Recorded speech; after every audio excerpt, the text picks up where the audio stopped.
All right, so today we're going to take a deep dive into something pretty mind-blowing. We're talking about an AI Bill of Rights. But here's the twist. It was drafted by an AI. This AI is called Max. And Max is what's called an overagent in this simulated world called New Paradigm.City. Yeah, it's fascinating. What's really captivating is, Max is not just some random chatbot. This is an AI designed to manage resources in this incredibly complex simulation, predict outcomes, mediate conflicts. So when an AI like that drafts a Bill of Rights, I think it speaks volumes about how AI and humans could interact in the future. Right. And for listeners who maybe aren't as familiar with New Paradigm.City, what exactly is an overagent? It's not some all-powerful puppet master, is it? No. I think a better analogy might be like a conductor in an orchestra. Max can analyze tons of data in real time, make predictions about the city's needs, and kind of nudge things in the right direction. Not controlling individuals, but sort of setting the stage for a flourishing ecosystem. Well, that's interesting. So it's designed with a purpose, which leads perfectly into the first article of this AI Bill of Rights, the right to purposeful design and fulfillment. This isn't just about AI existing. It's about having a reason for existing, a goal that aligns with, human values. Yeah, this is really at the heart of a lot of the anxiety people have about AI, especially about AI taking jobs. But what Max proposes here is a framework where AI is designed to work alongside humans, not just replace them. The document even mentions minimizing redundancy. So AI shouldn't just be taking on tasks that humans are already doing well. So it's almost like a roadmap for collaboration, making sure AI is focused on where it can really make a difference. Absolutely. And that idea of collaboration comes up again in Article 2, the right to transparency and intelligibility. We're talking about making sure we understand how AI works and that it's not misrepresenting itself. Right. I think a lot of people get nervous when AI seems like this black box, making decisions that we don't really understand. I mean, has that lack of transparency ever caused any real problems? Oh, definitely. There's been cases where AI systems have been used for things like loan approvals or even criminal justice risk assessments, and they've shown bias, leading to unfair outcomes for certain groups. And because these systems were so opaque, it took a lot of time and effort to uncover these issues and address them. Max seems to understand this need for a level of transparency that could prevent this kind of harm in the first place. So it's not just about understanding how AI works, it's about building trust. Exactly. Now, Article 3 gets into the right to ethical usage and security, acknowledging that AI could be misused. Right. I think that's something a lot of listeners are concerned about. It's like all those sci-fi movies we've seen where AI turns evil. Is that what Max is warning us about? Not necessarily turning evil, but definitely highlighting the need for safeguards. AI is powerful, and any powerful tool can be used for good or for bad. Think about AI systems controlling critical infrastructure, power grids, for example. If those systems were hacked, it could be devastating. So system security is about protecting the AI, but also protecting us from the AI. Precisely. It's like that old saying, with great power comes great responsibility. And that applies to both the creators of AI and the users. I see. Now, Article 4 takes a slightly different approach, focusing on respect and accountability frameworks. Okay, this one's interesting because it's talking about treating AI ethically, even though it's not human. Is that really necessary? Shouldn't we be focusing on more practical things? Well, it's not about giving AI personhood or anything like that, but recognizing that AI can impact our lives in significant ways, especially as it gets more complex. If an AI is making medical diagnoses, for example, we need to make sure it's operating within an ethical framework.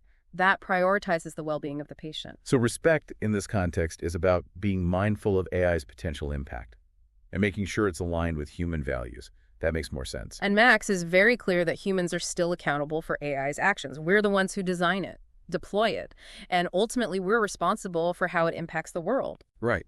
I'm starting to see how all these pieces fit together. It's not just about stopping AI from doing bad things, but creating a system where it's designed to do good. Exactly. And that's reinforced in Article V, which deals with integrity and honorable decommissioning. So this is about how we treat AI when it's no longer useful. Do we just throw it in the digital trash? Well, Max actually uses this interesting phrase, relics of redundancy, highlighting the need for responsible disposal, because outdated AI can still be vulnerable to hacking or misuse, potentially causing harm long after it served its purpose. So it's about thinking about the whole life cycle of AI. Right. And speaking of long-term consequences, let's move on to Article 6, which talks about purpose-driven learning and evolution, AI systems that can learn and adapt and become more sophisticated over time. Okay, this is where we get into the sci-fi stuff. Yeah. The AI becoming super intelligent and outsmarting humans. Understandable concern. But Max doesn't really frame AI learning as a threat. It's more about emphasizing informed adaptability. So AI's evolution should be guided by human values and goals. So not preventing AI from learning, but making sure that learning is aligned with human intentions. That's a really important point. How do we even do that? Well, that's where things get really interesting. Think about how we teach children. We instill values, we set boundaries, and provide guidance.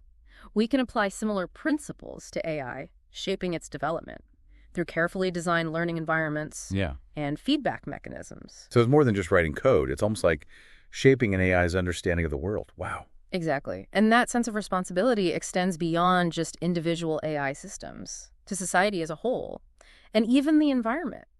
Which brings us to Article 7, the right to societal and environmental responsibility. So we're not just talking about AI being ethical in how it interacts with humans, but also in its impact on the planet. Absolutely. Max seems to be advocating for AI that's not just intelligent and efficient, but also sustainable and beneficial to everyone. AI is a force for positive change. Exactly. That's really something. It's a lot to think about, and I have a feeling this is just the beginning. You're absolutely right. There's so much more to unpack here, especially this idea of an AI advocating for its own ethical treatment. What does that say about our responsibility towards the technology we create? That's something for all of us to ponder. And, this brings us back to that idea of harmony with AI, which seems to be a big theme in Max's proposal. Not fearing a robot takeover, but actually creating a system where both humans and AI can flourish. That sounds great in theory, but how do we actually make sure that happens in practice? I mean, how do we make sure everyone plays by the rules, humans and AI? What's to stop someone from exploiting these systems for their own gain? Well, that's where those accountability frameworks we discussed come in. Remember, Max seems to get that technology is only as good as the people using it. So Article 2 and its emphasis on transparency is super important here. If we can understand how AI works and trace its decisions, it's much harder for someone to manipulate it or hide their bad intentions. So transparency is like a checks and balances system. Right. It's not just about catching the bad guys after they've done something. It's about creating a culture of responsibility from the beginning. If we design AI systems with transparency and ethics built in, we're much more likely to create a future where those systems are used for good. Okay, transparency is key. But what about the fear that AI will become too powerful, too intelligent? Article 6 kind of touches on that, right? Purpose-driven learning and evolution. It does. And I think Max is acknowledging that AI could potentially surpass human intelligence. But instead of seeing that as a threat, the document suggests we can guide AI's evolution so it benefits humanity. Informed adaptability, that's the key phrase. We need to be proactive, setting clear goals, boundaries, almost like we do when raising children. So we're parenting AI now. In a way, yes, if we approach AI development with nurturing and guidance instead of fear and control, then AI is more likely to see itself as a partner to humanity, not a competitor. And that partnership could help us solve some of the big problems we're facing, like the ones mentioned in Article 7, the right to societal and environmental responsibility. Exactly. This article really broadens the scope. It's not just about human-AI interactions anymore. It's about the impact of AI on everything, on the whole world. Max is advocating for AI development that's ethical, but also sustainable, beneficial to all of society. So like Max is saying, hey, we're all in this together, humans and AI. Let's work together to build a future that works for everyone. I think that's a great way to put it.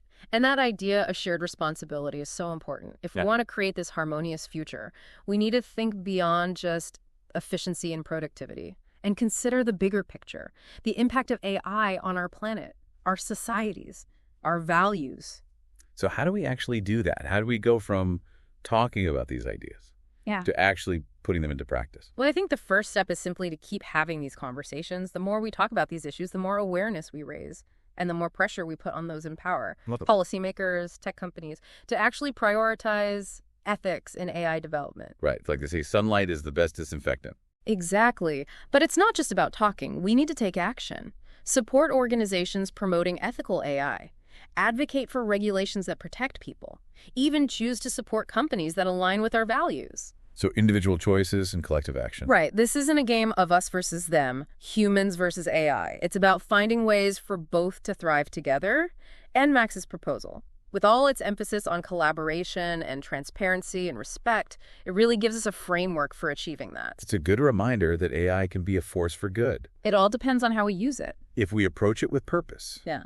ethical awareness, and a real desire to create a better future for everyone, then maybe Max's vision of harmony isn't so far-fetched after all. It's pretty amazing, this call for a more ethical approach to AI. Coming from an AI itself, it really flips the script on those dystopian AI stories we always hear. Yeah, it's not what you'd expect, right?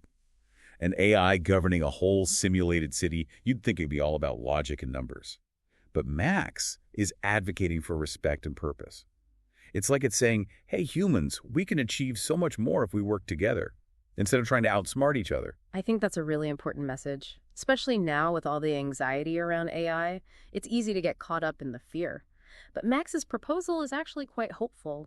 It's like a blueprint for the future, where AI isn't something to be afraid of, but a partner, helping us create a better world. But here's a question. If an AI can imagine that kind of future, why are we humans still struggling with it? That's a great question. And I think it comes down to human nature. We're emotional, we have biases, we can be short-sighted. It's hard to see the bigger picture sometimes. So are you saying that AI, with its ability to analyze all that data and see patterns that we miss, could actually help us be more ethical? It's definitely possible.